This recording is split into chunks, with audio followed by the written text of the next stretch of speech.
The night after the engagement party should have been filled with champagne laughter and glittering congratulations, but instead it felt like a sentence.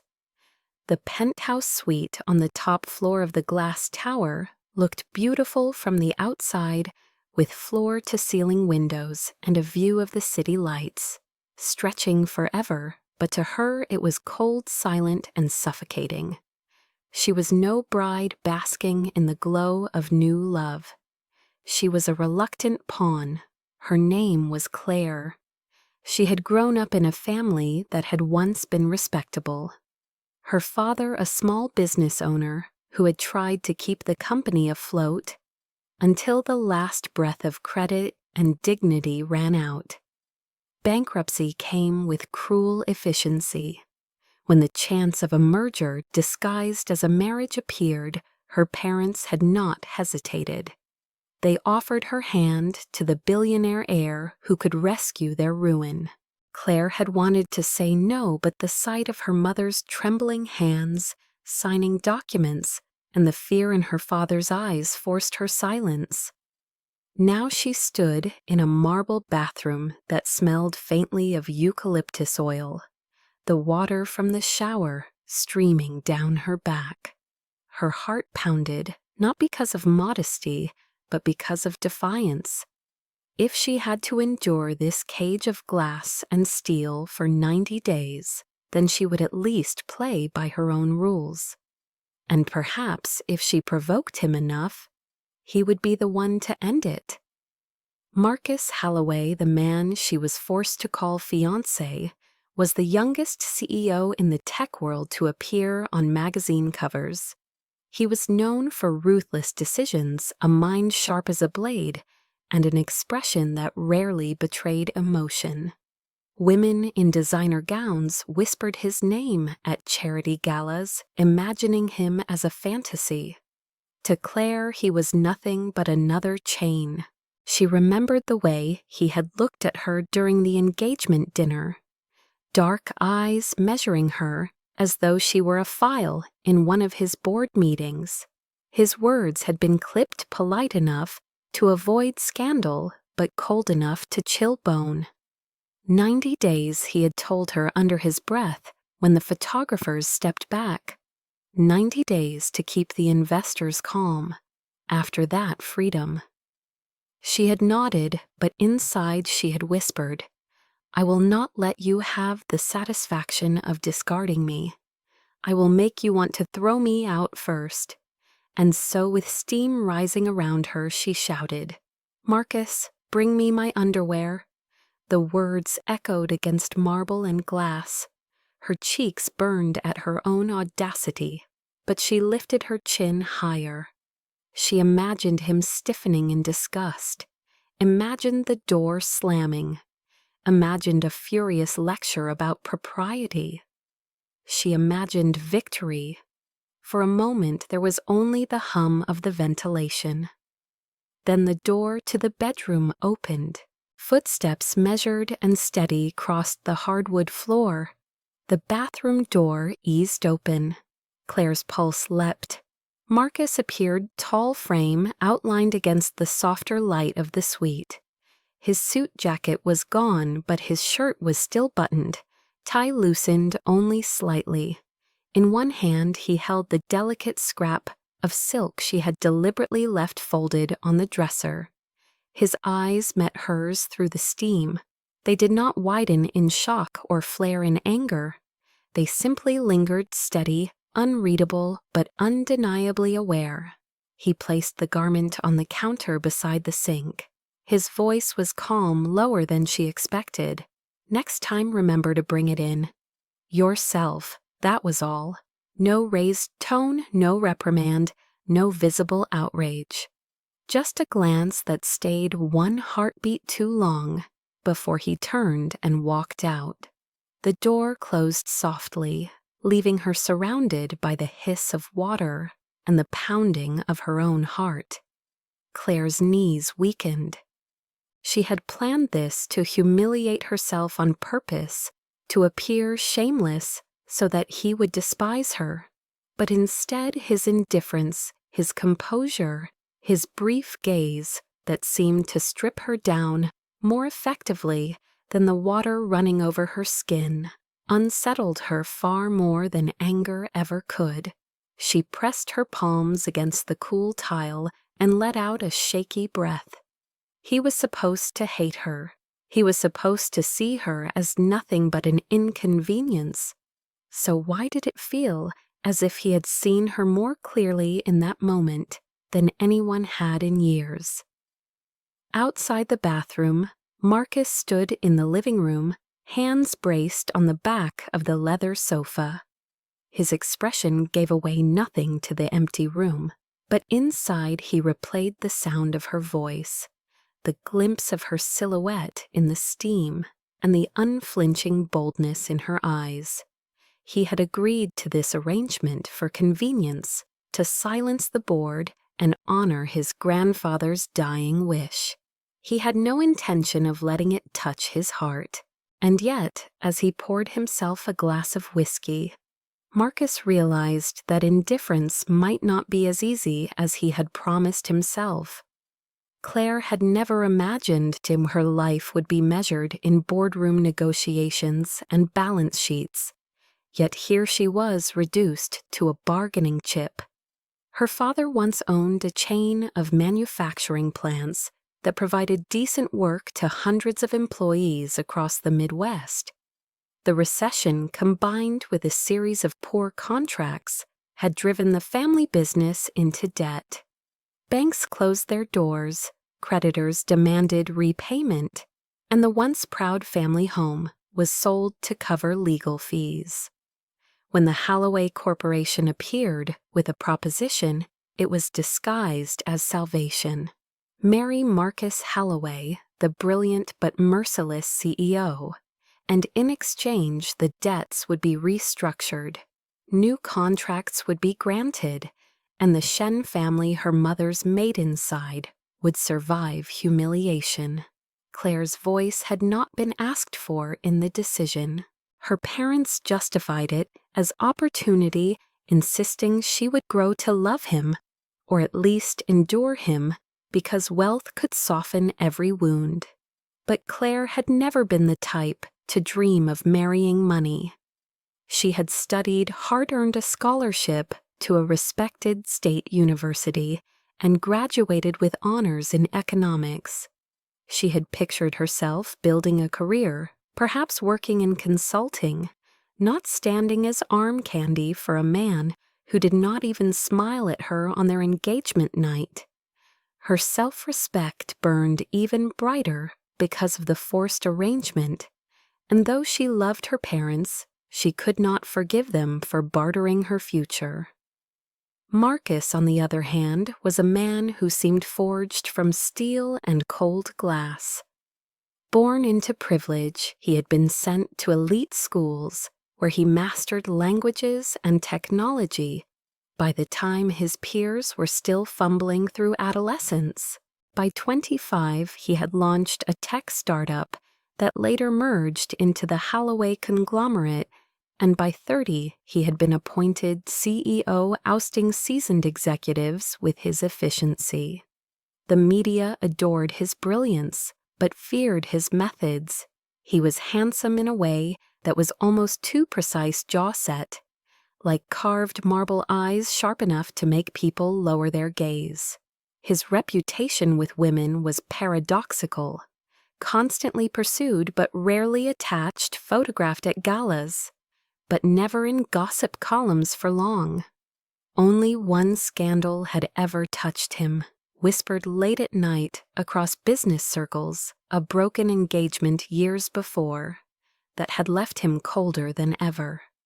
People speculated that the betrayal had stripped away the last softness in him, leaving only calculation. To Marcus, this new marriage was no romance. It was strategy.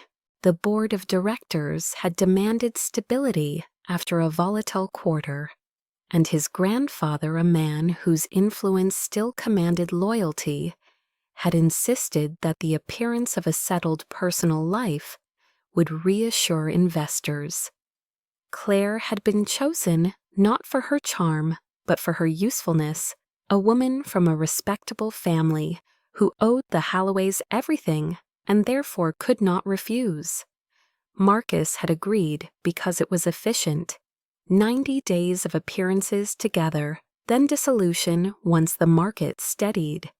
He had made that clear to Claire in clipped tones, as if delivering quarterly projections rather than binding their lives together. Yet something about her unsettled him. She was not the docile bride he had anticipated.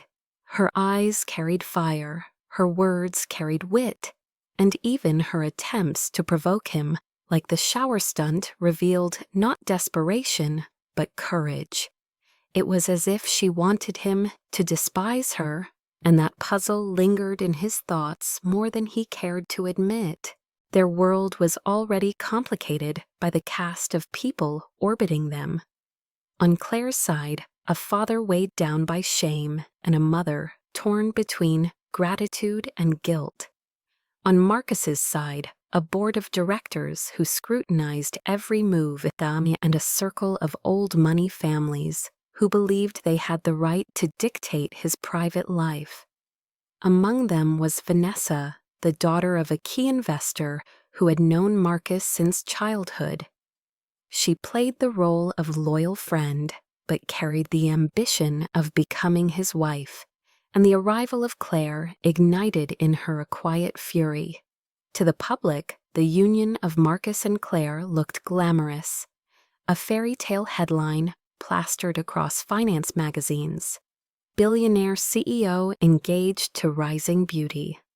To those inside the penthouse, it was a deal wrapped in silk and sealed with silence. Claire walked through the gilded hallways, aware that every move she made was judged not just by Marcus, but by shareholders, socialites, and paparazzi eager to sniff scandal. She hated the spotlight, yet she refused to let herself be humiliated.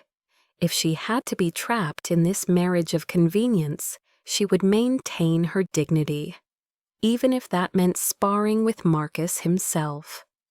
In quiet moments, she reminded herself of her values: self-respect, independence, truth. These were the pillars she clung to while standing in a penthouse that seemed to echo with loneliness despite its glittering chandeliers. She knew she was clever enough to survive, but survival was not the same as freedom. Marcus, meanwhile, retreated into his disciplined schedule, rising before dawn to run, spending days in endless meetings and returning home late with exhaustion disguised as indifference. Yet even in his relentless efficiency, Claire's presence pricked at his awareness. Her laughter carried a note of defiance.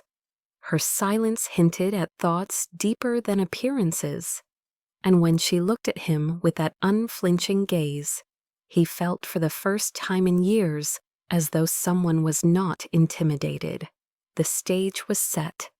A woman determined not to break a man, determined not to feel a contract tying them together while everyone else waited for cracks to appear.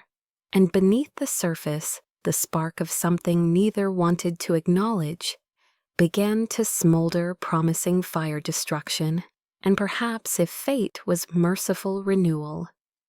The first true test of their fragile arrangement came not within the sterile safety of the penthouse, but beneath the golden chandeliers of a charity gala, hosted at one of Manhattan's most opulent hotels where the city's wealthiest gathered to parade both generosity and influence. Claire had dressed carefully, not in the glittering couture provided by stylists eager to please Marcus's household, but in a sleek navy gown she had chosen herself, understated yet elegant, a statement of independence in a sea of sequins. She told herself to breathe, to smile when the cameras flashed, and to remember that her presence was not for her own sake, but for the family she was forced to protect. From the moment they entered the ballroom, whispers followed them. Claire could feel eyes studying her every move, from the way she held Marcus's arm to the subtle tremor in her fingers as she accepted a glass of champagne. For many of the guests, she was an enigma, a woman from a bankrupt family suddenly elevated into the stratosphere of power. Some saw her as a symbol of resilience, others as proof that Marcus had finally settled down, but most dismissed her with the same cruel label gold digger. The word seemed to float around the room like a toxin seeping into conversations masked by polite laughter. Claire endured the scrutiny with her chin high, but inside her stomach twisted. The final blow came when Vanessa glided toward her gown. Shimmering like liquid silver eyes, sharp behind a smile meant for the cameras. Vanessa had known Marcus since childhood, her father being one of the oldest investors in the Holloway empire, and she had always considered herself the rightful candidate for his wife.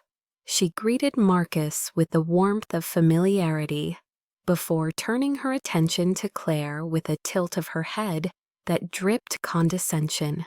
"So this is the fiancé we've all been hearing about," Vanessa said in a voice pitched just loud enough for nearby guests to hear. "You must be very talented, Claire, to capture Marcus's attention. After all, it is not easy to stand out when one's family has struggled so openly in business." The words stung like acid wrapped in false sweetness. Claire felt her cheeks heat, but forced her lips into a polite curve. She wanted to retort, to cut through the insult with the wit she was known for, but the crowd leaned closer, hungry for spectacle. Vanessa's smile widened as she added, "Of course, love comes in many forms. Some of us search for partnership, others for security." A ripple of laughter moved through the bystanders, subtle but cruel, as if they all shared a secret joke at Claire's expense. The label gold digger hovered heavier than ever, and she could almost hear the headlines being drafted by gossip reporters nearby. Claire's throat tightened. She wanted to disappear, yet pride kept her spine straight. Before she could answer, Marcus's voice cut through the tension. It was firm, clear, and carrying across the room with authority that silenced the murmur of conversations. "Enough." The single word froze Vanessa's smile in place. Marcus stepped closer to Claire, his hand steady at her back, his presence commanding every gaze in the ballroom. He looked directly at Vanessa, his tone clipped and precise. "Claire is my fiancée. Speak of her with respect." The statement landed like a thunderclap. Gasps rippled through the guests. For a moment, Claire could hardly breathe. Marcus had defended her publicly, his voice leaving no room for doubt. The humiliation she had braced herself to endure turned suddenly into vindication, and a warmth surged in her chest that startled her. Yet the moment passed as quickly as it had arrived. Marcus straightened his face, once again the mask of indifference, and guided her away from the circle of gawkers. He did not look at her, did not whisper reassurance, did not even squeeze her hand. To the onlookers, he had defended her, but to Claire, it felt like a transaction, as though he had protected an investment rather than a person. The emotional whiplash left her reeling. She replayed the way his voice had carried over the room, how the weight of his authority had silenced Vanessa, and she wanted desperately to believe it meant more than duty. But when she stole a glance at his profile, his jaw was set, his eyes forward, and his expression unreadable. Emotional undulation tore through her. Humiliation turned to pride, pride turned to confusion, confusion turned to ache. Later that evening, when they posed together for photographers, Marcus maintained the perfect facade, his hand resting lightly at her waist, his smile calculated for the flash of cameras. Claire, meanwhile, forced herself to stand taller, aware that every picture would be scrutinized for signs of weakness. Yet beneath the surface, she trembled not from Vanessa's cruelty, but from the echo of Marcus's voice saying she was his fiancé. The contradiction gnawed at her, a man who promised her only 90 days of convenience, yet had defended her with conviction, strong enough to quiet a ballroom. As the night wore on, Claire found herself drawn into conversation with donors who asked probing questions disguised as pleasantries, and each time she smiled, she felt the weight of Marcus's gaze from across the room, not possessive, not tender, but watchful, as if he were assessing a variable in one of his endless calculations. By the end of the gala, Claire's pride remained intact. Vanessa's glare had sharpened into venom, and Marcus remained a riddle she could not solve. What had been meant as a night of humiliation had turned into a stage where Marcus's unexpected defense altered the script, leaving Claire caught between gratitude and resentment. She returned to the penthouse, exhausted, peeling off her gown, with trembling hands, wondering why her heart refused to stay cold. If he had defended her only as a strategic move, why had his voice sounded so final, so unwavering, as if he meant every word?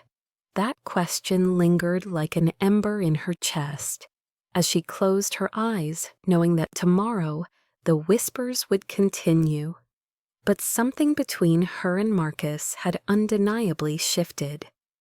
The penthouse that Claire had once viewed as a cage began to change after the gala, not because its marble floors and glass walls softened, but because the space between her and Marcus became charged with a current she could neither predict nor control.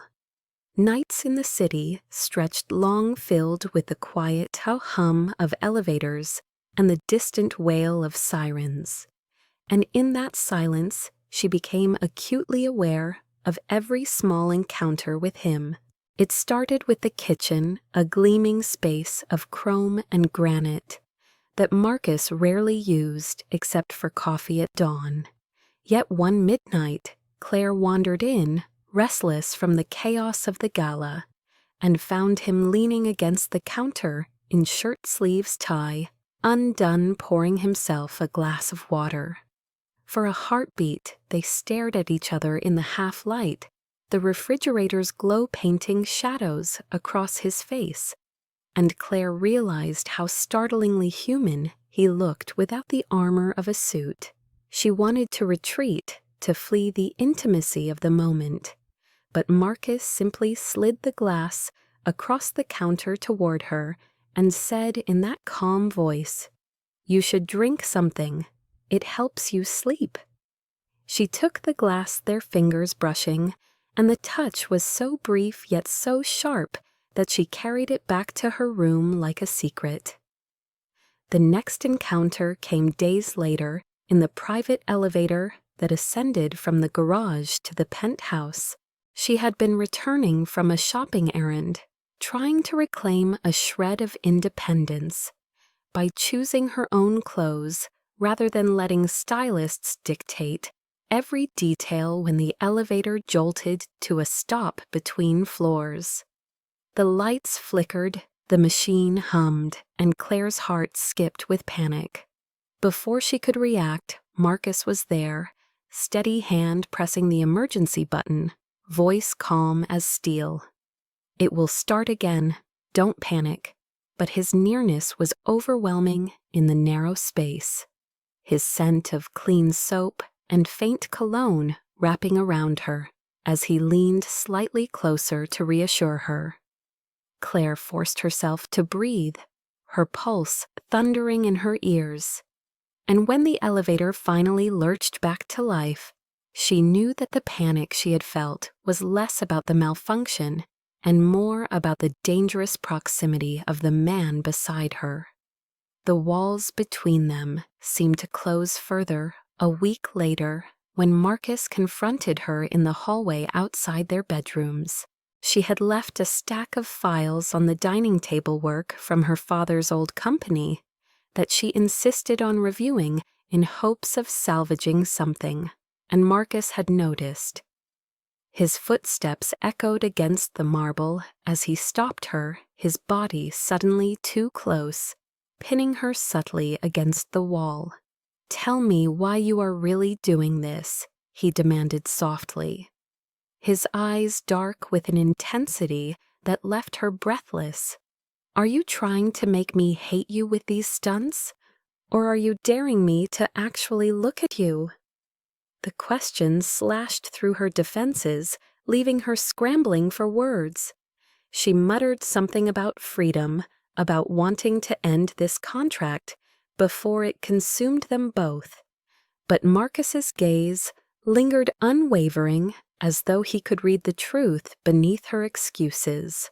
For the first time, she realized he saw her not as an obligation, but as a puzzle worth solving. That night, Claire lay awake, replaying the feel of the wall, cool against her back, the heat of his nearness, and the sound of his voice, low enough to blur the line between interrogation and confession. Sexual tension wound tighter with each accidental brush of shoulders, each silence charged with words unsaid, until the penthouse itself seemed to hum with it. Even the ordinary moments turned extraordinary. Claire passing him in the study to fetch a book and catching his eyes lifting from his laptop. Marcus pausing longer than necessary when handing her a glass, both of them hyper-aware of the electricity in the air. She tried to tell herself it was all strategy, that she was only provoking him so that he would cut the contract early. But the lie grew harder to maintain each time her body betrayed her with a shiver at his nearness. For Marcus, the change was subtler, but no less powerful. He found himself listening for her footsteps.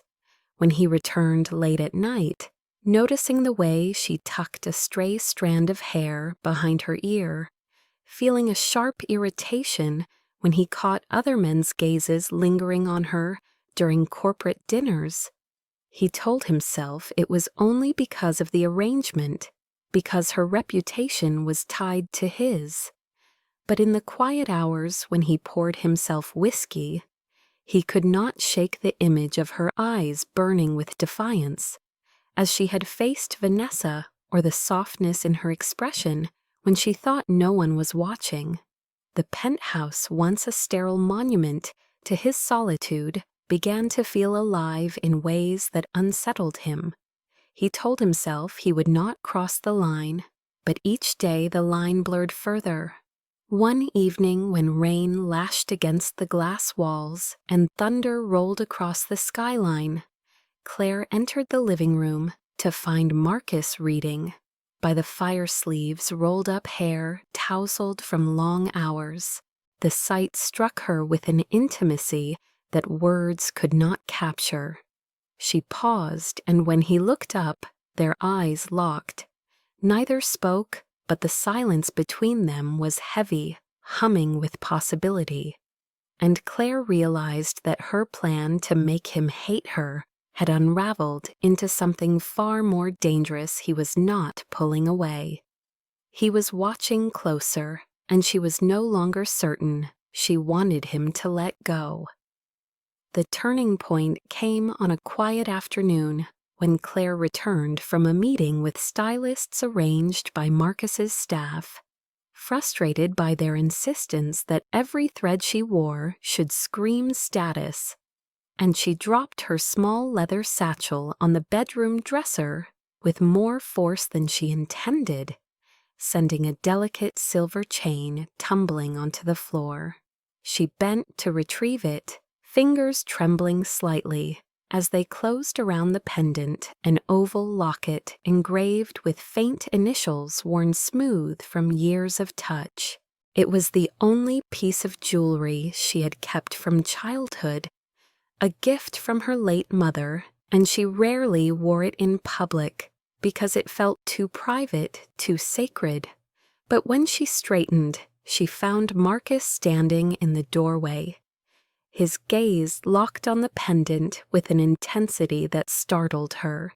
His usually unreadable eyes flickered with something raw, something dangerously close to recognition.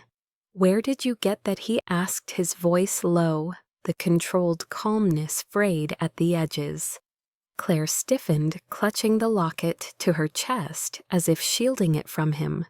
"It was my mother's," she replied cautiously. Why Marcus stepped into the room, each movement deliberate his gaze, never leaving the small piece of silver. "That pendant," he murmured almost to himself. "I have seen it before. Years ago." He hesitated, and for the first time since she had met him, he seemed uncertain, vulnerable even. Claire frowned, confused and wary. "You must be mistaken. It is just a necklace." But Marcus shook his head, memories stirring behind his eyes. He told her of a summer long ago at a camp in the mountains, when he was a boy of 12, reckless and proud, who had wandered too close to the cliffs. He had slipped tumbling down a rocky slope. His arm broken, his body pinned until help arrived. But before the counselors had come, there had been another child, a girl with steady hands and wide, frightened eyes, who had stayed with him, pressing her scarf against his bleeding temple, whispering that he would be all right. The memory was hazy, blurred by pain and fear, but one detail was sharp: the glint of a silver pendant around her neck, engraved with faint initials. Marcus's voice grew quiet, almost reverent as he said, "That girl saved my life. I never knew her name, but I swore I would never forget her." Claire's breath caught her heart pounding, as if the past had reached out to grasp her. She remembered fragments of her own childhood, a summer camp, a boy with dark hair who had fallen, her frantic cries for help, the fear in her chest as she tore off her scarf to press against his wound. She had worn the pendant even then, a talisman from her mother, clutched like a charm against bad luck. Could it be possible that the boy she had saved was Marcus? The thought rattled her, a collision of fate too large to accept. "It cannot be," she whispered, shaking her head. "That was years ago. You are imagining things." But Marcus stepped closer, his expression searching, almost pleading. "Tell me the truth, Claire. Were you there?" She looked away, panic tightening her throat. Admitting it would mean acknowledging a bond she did not want to thread, tying her to the man she was supposed to escape. She wanted freedom, not destiny. "It was just a coincidence," she said, her voice brittle. "You are mistaken. I am not the girl you remember." Marcus studied her clearly, unconvinced, his jaw tightening with restrained frustration. He knew she was lying, but he also knew pressing further would only drive her away. Instead, he said nothing, turning abruptly and leaving the room, but the tension he carried with him lingered long after the door closed. That night, Claire lay awake, staring at the ceiling, the locket heavy against her chest, memories swirling like ghosts. She remembered the boy's face, pale with fear, the weight of responsibility. She had felt, though she was only a child, the relief when adults finally arrived. She had not thought of that day in years, had buried it beneath layers of ambition, heartbreak, and survival.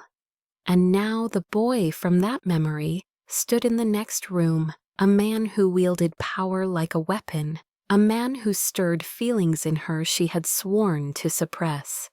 The realization unsettled her deeply. If Marcus was truly that boy, then their lives had been intertwined long before this forced engagement. It felt like destiny, but destiny was the last thing she wanted. She told herself it was better to deny it, to protect herself from the gravitational pull of something she could not control. Meanwhile, Marcus wrestled with his own turmoil. In the privacy of his study, he pored over old records, digging through family archives, determined to confirm what his memory whispered. He sent discreet inquiries searching for camp rosters, hospital records, any fragment of evidence that could tie Claire to that summer. Each new lead only deepened his conviction. He began to notice details about her that matched the girl from his past. The fierce courage in her eyes, the way she steadied her voice. When fear threatened the silver pendant, she guarded like a lifeline. To him, it was no longer a question of coincidence. It was truth waiting to be acknowledged. Yet Claire continued to deny it, her fear of entanglement stronger than the pull of fate. Their conversations grew sharper, laced with tension. He asked questions she deflected. He reached for connection, she built walls. But beneath every denial, every sidestep, the bond between them punned, unspoken and undeniable. It seeped into the way she looked at him when she thought he was not watching, into the way his voice softened when he spoke her name. Even as they fought, they gravitated closer, pulled by a past neither wanted to face. One evening, when a storm knocked out the penthouse power and left them in darkness, Marcus lit a single candle and found Claire sitting by the window, the pendant glinting faintly in the glow. He sat beside her, the silence between them thick with memory, and whispered, "You may deny it, but I know. You were there. You saved me." Claire closed her eyes, torn between truth and escape. At last she whispered back, "And what if I was? What difference would it make?" Marcus turned his eyes, burning in the dim light. "It would mean that this is not just an arrangement. It would mean that our lives were bound, long before our families forced us together." Claire's heart ached at his words, the temptation of destiny pressing against her defenses. But she shook her head, whispering, "I cannot be your destiny, Marcus. I cannot be anyone's." She rose and walked away, leaving him staring after her, the candle flickering between them like a fragile flame. Pressure descended on Claire and Marcus, not only from within the fragile walls of their relationship, but from the vast machinery of power that surrounded them, the machinery of family expectations and corporate politics that cared nothing for human hearts. The Holloway Board of Directors convened in a mahogany-lined conference room high above Wall Street, their eyes sharp behind polished spectacles, their questions veiled in polite phrasing yet cutting to the bone. They asked about Claire not as a person, but as a liability, whispering concerns that she lacked the pedigree to stand beside their CEO, that her bankrupt family's stain would bleed into their brand. Marcus listened jaw-clenched while they spoke, as if his fiancée were an acquisition gone wrong, a bad line on a balance sheet to be erased. When they suggested postponing the wedding or quietly dissolving the engagement, Marcus rose from his seat, voice steady but edged with steel, and declared, "Claire is not up for debate. She is my fiancée, and she remains so." The directors exchanged glances, unsettled, yet they backed down, knowing his word still carried the weight of authority. But the discontent did not end there. In the circles of Manhattan society, whispers multiplied like wildfire. Vanessa, wounded from her humiliation at the gala, fanned the flames by leaking stories to tabloids painting Claire as a schemer who had manipulated her way into Marcus's life. Gossip columns printed photos of Claire stepping out of boutiques, twisting them into narratives of extravagance, while online forums buzzed with cruel speculation about her motives. Claire read some of the headlines and felt her stomach drop, yet she forced herself to appear unaffected when she stepped into public with Marcus. She knew weakness would only feed their hunger. Behind closed doors, though, she fought tears. One evening she confronted Marcus in the study, voice trembling with a mixture of anger and hurt. "Do you see what they are saying about me? Do you understand what this is doing to my family?" Marcus looked up from his desk, his expression unreadable at first, then slowly softened. "I see," he admitted, "and I know who is behind it." Claire froze. "Vanessa," she whispered, already suspecting. Marcus nodded. "She thinks she can undermine you to force my hand, but she underestimates me." His words carried conviction, but Claire still felt the sting of isolation. She was fighting battles on every front. And though Marcus had defended her in public in private, his distance often left her feeling alone. The tension escalated when Vanessa orchestrated a cruel scene at a corporate fundraiser. She arranged for an old acquaintance of Claire's, a man she had once studied with, whose business had failed spectacularly, to approach her in front of the press, insinuating that she had left him behind to chase Marcus's fortune. The insinuation spread like poison through the crowd, and cameras captured Claire's flushed face as she tried to defend herself. Before the humiliation could deepen, Marcus stepped forward, placing a firm hand on her shoulder, and told the crowd with crisp finality, "Claire's past is no one's business but hers. She is the woman I chose, and she stands with me." The photographers snapped furiously, capturing the moment that turned into headlines. The next day, billionaire CEO publicly defends fiancé against slander. To outsiders, it looked like devotion, a love story unfolding, but to Claire it felt like a paradox. He protected her with ferocity, yet when they returned to the penthouse, he retreated behind silence, pouring himself whiskey and staring out at the skyline as if nothing had happened. She wanted to shake him, to demand why he played the role of savior in public, while keeping his heart sealed in private. The board grew restless, whispering that Marcus's judgment was compromised, that personal entanglement threatened their empire. Some suggested Vanessa as a safer option, a woman bred for wealth and power, but Marcus dismissed the notion coldly, leaving no doubt where his loyalty lay. Yet the pressure seeped into every interaction, an invisible weight pressing on both him and Claire. At dinner parties, guests scrutinized her every gesture. At company events, employees whispered behind her back. Claire bore it with dignity, her chin high, but each night she returned home drained, wondering how long she could endure.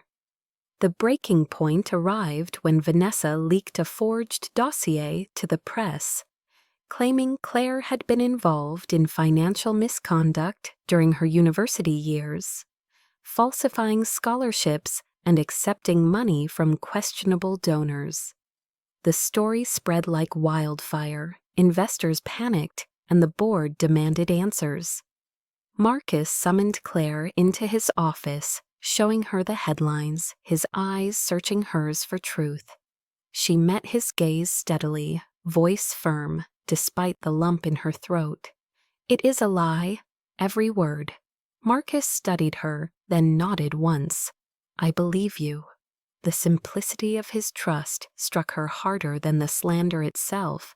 a rare crack in his armor, revealing that he did not see her as disposable. He called an emergency press conference the next morning, standing before flashing cameras with Claire at his side, and declared the dossier false, the work of malicious actors. "Anyone who attacks Claire attacks me," he said, his tone carrying the authority of both CEO and man. The statement sent shockwaves through the media, silencing many doubters but enraging Vanessa, who realized her schemes had only drawn Marcus and Claire closer in public eyes. The fallout was brutal. Stock prices wavered, shareholders demanded explanations, but Marcus did not waver. In private, though, the cost weighed heavily. Claire watched him return home later each night, shoulders tense, exhaustion etched into his face. She wanted to thank him, to comfort him, but pride and fear kept her silent. And yet in small moments, when he brushed her hair from her face as she fell asleep on the couch, or when she caught him staring at her with an expression too fleeting to define, she felt the truth building between them. They were no longer just partners in a contract. They were allies in a war neither had asked for, bound by loyalty, and though neither would yet say it aloud, by something dangerously close to love. The demand for Marcus and Claire to appear together in public continued despite the storm of scandal, and when the company scheduled an overseas expansion deal, they were both sent to represent the Holloway empire, a move Claire suspected was designed by the board to test her under pressure and perhaps humiliate her if she failed. The trip began with silence on the private jet Marcus absorbed in reports, while Claire stared out at the clouds, the unspoken tension between them thick enough to make breathing difficult. When they landed in London, photographers swarmed shouting questions about her integrity and the rumors Vanessa had planted, and Marcus placed a hand firmly at the small of her back as he guided her through the chaos. The gesture looked possessive to the cameras, protective to the public, but to Claire it sent sparks racing through her body, betraying her careful mask of composure. The hotel that hosted them was sleek and modern, all glass walls and minimalist decor. Yet when they checked in, the receptionist apologized with a flustered smile that the last suite with separate bedrooms had been taken. There was only one available, a luxury suite with a single king-size bed. Claire's heart stuttered as the words sank in, and she caught Marcus's slight tightening of the jaw, though he said nothing. The suite itself was enormous, with a sweeping view of the Thames, a fireplace flickering in the sitting room, and that one imposing bed in the center of the bedroom, like a challenge neither of them wanted to acknowledge. Claire busied herself unpacking, determined not to give him the satisfaction of seeing her flustered.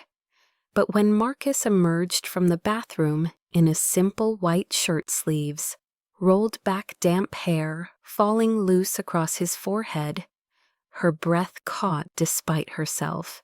He noticed her glance and for the first time allowed a small, almost teasing smile to tug at the corner of his mouth before he turned away. That night, when thunder rolled outside and the city lights blurred in the rain, Claire lay awake on the far edge of the bed, her back rigid, hyper-aware of Marcus lying, only feet away, the heat of his body radiating through the sheets. Every shift he made, every breath he drew, seemed to echo in her veins. Finally, unable to stand the silence, she whispered, "Why do you keep defending me when it costs you so much?" For a long moment there was only the sound of rain. Then his voice came low and steady. "Because I see you." The words struck her like a blow, simple yet devastating. because she realized no one in her life had truly seen her for years. Not even her own parents who had sacrificed her to save their company. She turned toward him, eyes meeting his in the dim light, and in that suspended moment, she felt the pull of something inevitable. Their lips did not meet, but the tension was so thick it might as well have been a kiss. The following day tested them further when a planned press event spiraled into chaos as protesters interrupted, accusing the company of unethical practices abroad. The crowd pressed forward, cameras, flashing voices jeering, and Claire stumbled as someone shoved her shoulder. Marcus's arm shot out instantly, pulling her against his chest, shielding her from the crush, his body taut with protectiveness. For a few seconds the world disappeared, and all she felt was the thunder of his heart against her cheek, the steel of his arm around her waist, and the certainty that he would never let her fall. Later, safe in the suite, she confronted him again.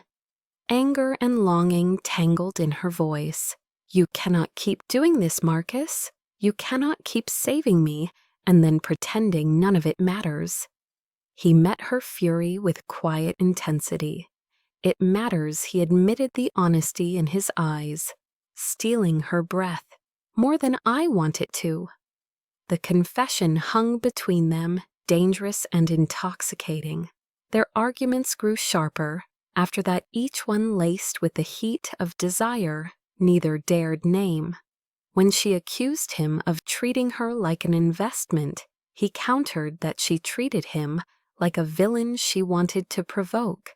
When she tried to leave a dinner early, he stopped her with a hand at her wrist, the touch igniting fire under her skin. Every clash became foreplay, every silence a battlefield, charged with the tension of words unsaid. On the final night of the trip, a power outage in the hotel forced them to climb the stairs back to their suite, their laughter breathless from exertion, their shoulders brushing in the dark. When they finally collapsed onto the bed, neither moved away. Marcus's hand hovered near hers, close enough that the warmth of his skin seeped into her.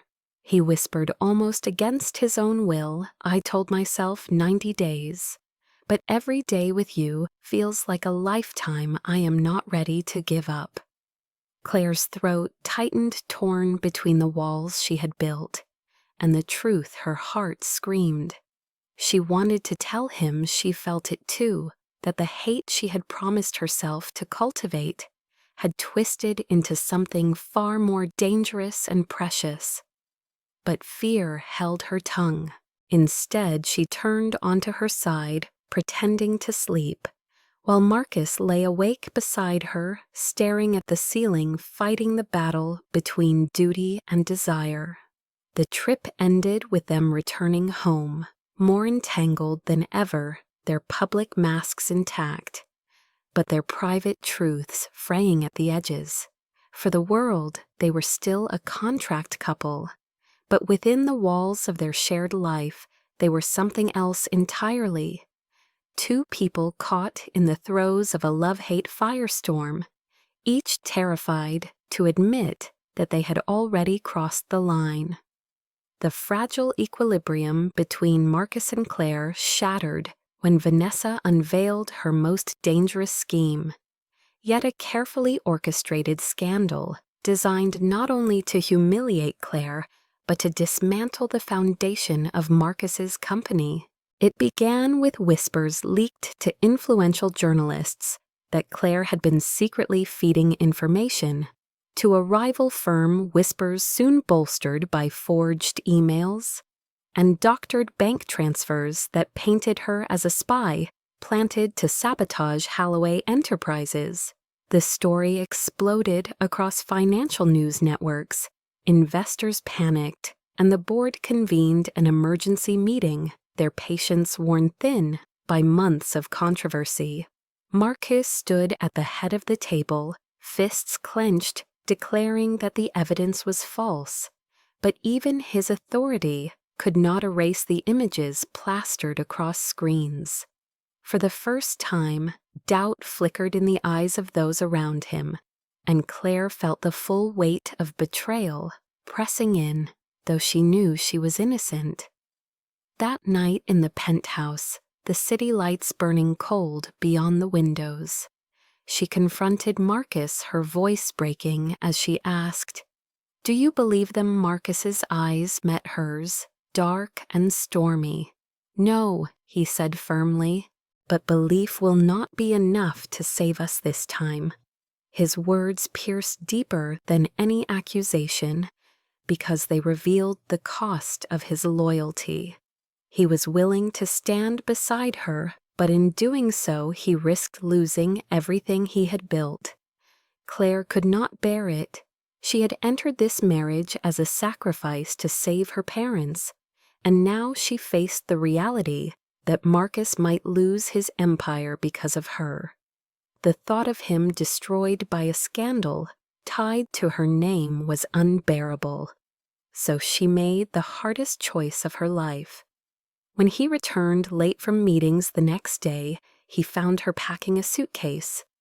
"Claire," he said sharply, his voice cracking, for the first time in their time together, "what are you doing?" She lifted her chin, forcing steel into her voice, even as her heart shattered. "I will not let them ruin you because of me. This contract was never meant to be forever, Marcus. Let it end now." His jaw tightened, anger flashing in his eyes. "You think walking away will save me? You think I care more about my company than I do about you?" She froze, her resolve wavering, but she forced herself to whisper, "Yes, and you should." She brushed past him with her suitcase, ignoring the ache in her chest, and left before he could stop her. The paparazzi swarmed the airport hours later, snapping pictures of her pale face and trembling hands as she boarded a flight to nowhere, vanishing from the gilded cage that had become her prison and her haven. Marcus watched the news coverage from his office, fury and despair colliding inside him. He had promised himself he would never beg for anyone, never chase after anyone. But as he stared at the images of Claire disappearing through the terminal gate, he realized she had already become the one thing he could not lose. The separation tore at both of them in ways they had not anticipated. Claire rented a modest apartment far from Manhattan, working quietly on clearing her name, tracing the forged documents back to Vanessa's network of operatives. Each day she woke with a hollow ache, missing the sound of Marcus's low voice, the way his presence filled a room, even the infuriating silences that had once driven her mad. At night, she pressed the silver pendant to her lips and wondered if fate had played a cruel trick on her, binding her heart to the man she had sworn to escape. Marcus, meanwhile, faced the storm head-on, attending shareholder meetings where his credibility was questioned, enduring late nights, drafting statements, all while the ache of her absence gnawed at him. In the quiet hours, he found himself standing in her empty bedroom, staring at the indentation on the pillow she had left behind, whispering words he had never dared to say aloud, "Come back to me." Yet pride and fear kept him from reaching out. He told himself she had chosen to leave, that she did not want him, but deep down he knew she had left to protect him, and that knowledge only deepened his anguish. Weeks passed the scandal, festering until Marcus received a sealed envelope delivered by a trusted aide. Inside were photographs grainy but damning, showing Vanessa in clandestine meetings with a rival executive, exchanging files that matched the forged documents used to frame Claire. Marcus's hands shook as he realized the truth had been within reach all along. Fueled by rage and clarity, he stormed into the next board meeting and slammed the photographs onto the polished table. "This is your scapegoat," he thundered, "not Claire." The room fell silent, the directors pale as the evidence spread before them. Vanessa's betrayal was undeniable, her desperate bid for power exposed. Marcus forced the board to issue a public retraction, clearing Claire's name, but when the cameras flashed again, he refused to appear victorious. His victory meant nothing without her. That night he returned to the penthouse, the city lights mocking him with their glitter, and poured himself a drink he did not taste. He had cleared her name, defended her reputation, but she was still gone, and the silence of the penthouse cut deeper than any scandal. In her small apartment, Claire watched the news coverage of Marcus's defense tears blurring her vision. As she realized he had sacrificed his standing for her, that he had chosen her over the empire, she wanted to run to him, to confess that she loved him, but fear still clung to her. What if returning only doomed him again? What if their love was destined to destroy more than it healed? Yet even as she whispered these doubts to herself, her heart knew the truth. Leaving him had not saved either of them. It had only broken them both. Claire could no longer hide from the storm when she discovered that Vanessa's exposure had ignited a chain reaction, threatening to dismantle not just Marcus's company, but also her family's fragile recovery, because creditors and investors now questioned every alliance tied to the Holloway name.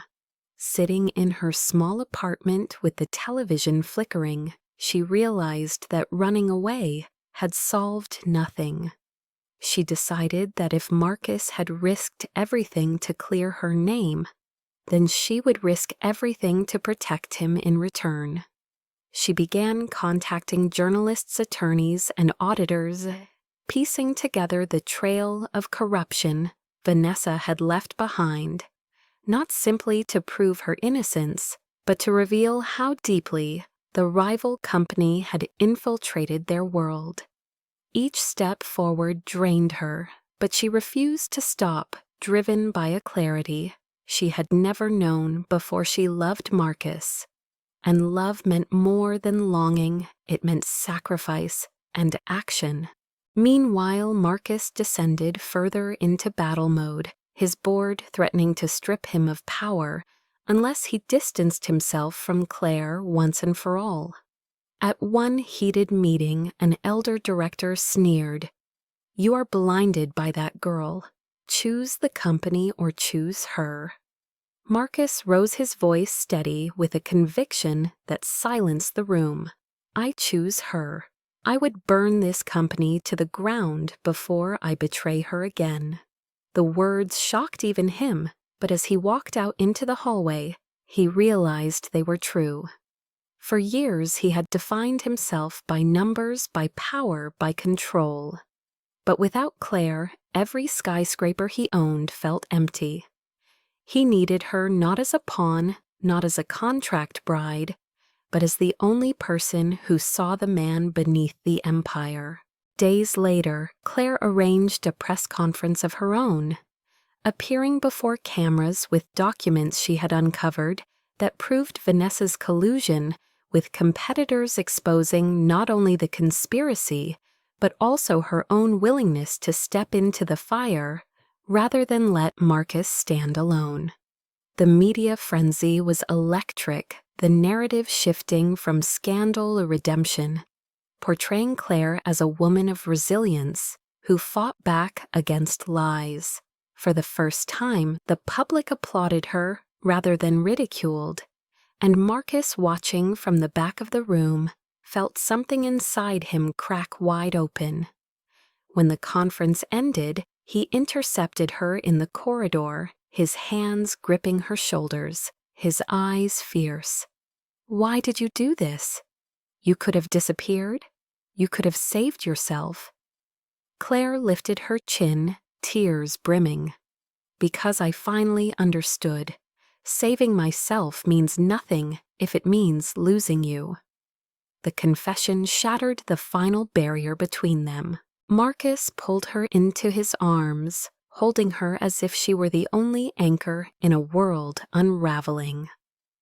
That night, back in the penthouse, they spoke not of scandals or boardrooms, but of wounds and memories. Claire admitted how terrified she had been of losing herself in the shadow of his power. How every time he defended her, it felt like a victory she had not earned. Marcus confessed that his coldness had been armor forged from betrayal long ago, that he had loved her stubborn fire from the beginning, even as he tried to deny it.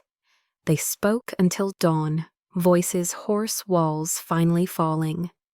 And when silence settled, it was no longer the silence of distance, but of intimacy, a healing quiet in which two broken souls finally rested. The days that followed were not easy, but they were theirs. Marcus resigned from several of his corporate positions, willingly ceding control to prove that his love for Claire was greater than his empire. The board-reeled investors panicked, but when the dust settled, those who remained realized that his integrity was worth more than the illusion of invulnerability. Claire, too, reclaimed her strength by stepping into the spotlight on her own terms, using her voice to speak about resilience, about how love could withstand even the cruelest storms of gossip and greed. Together they began to reshape not only their lives, but the narrative that had been forced upon them. For Marcus, healing meant learning to let someone close without fear of betrayal.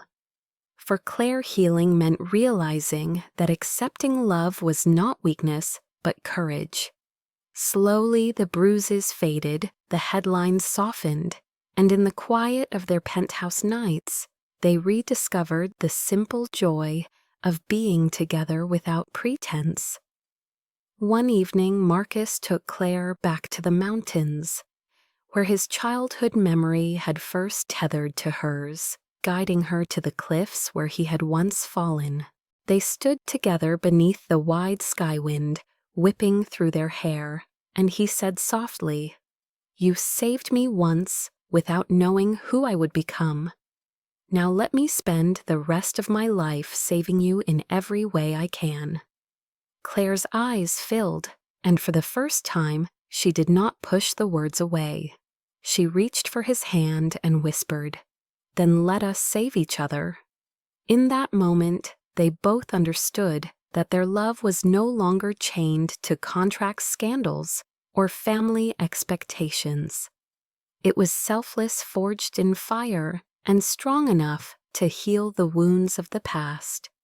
Marcus knew that the scars of their battles still lingered, and he wanted to give Claire something more than promises whispered in the dark. Something that would show her and the world that what bound them was no longer duty, but choice.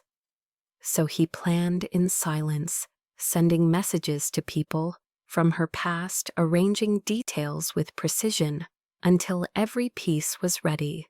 One crisp autumn afternoon, he led Claire on a drive out of the city, refusing to tell her where they were going, only smiling at her protests and squeezing her hand when she grew impatient. The road wound into the mountain's golden leaves, drifting across the windshield, and when they finally stopped, Claire realized with a start that they were at the grounds of the summer camp she had not seen since childhood.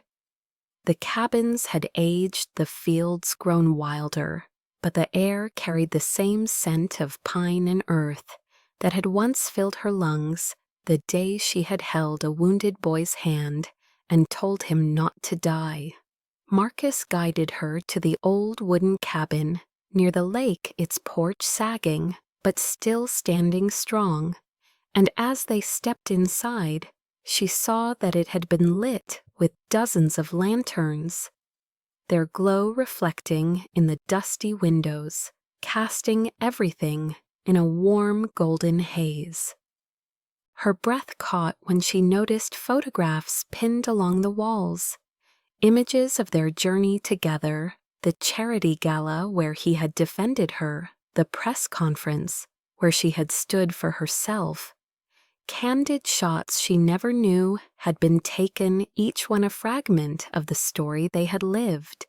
At the center of the cabin stood a small table, and on it lay the silver pendant she had worn since childhood, polished and gleaming beside a new chain he had chosen. Marcus turned to her, his expression stripped bare of arrogance or control. His eyes filled only with raw truth. "Claire," he said softly, "you once saved me when I was nothing more than a frightened boy. Since then I built walls and towers, empires and defenses, but none of them meant anything until you walked back into my life. I thought this marriage was a contract to chain, but it became the moment I realized what it meant to belong to someone.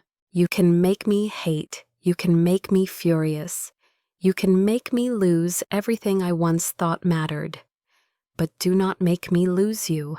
His voice broke the words hanging in the lantern light like vows. Claire felt her knees weaken, her throat ache, as every memory rushed through her fear, her anger, her longing.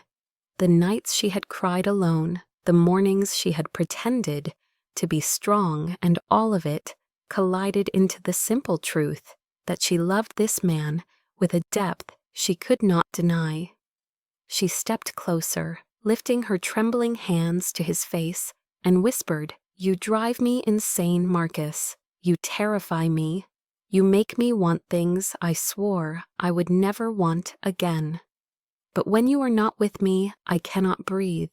I do not care about the board or the tabloids or the whispers. I care about you." The dam finally broke as his mouth met hers.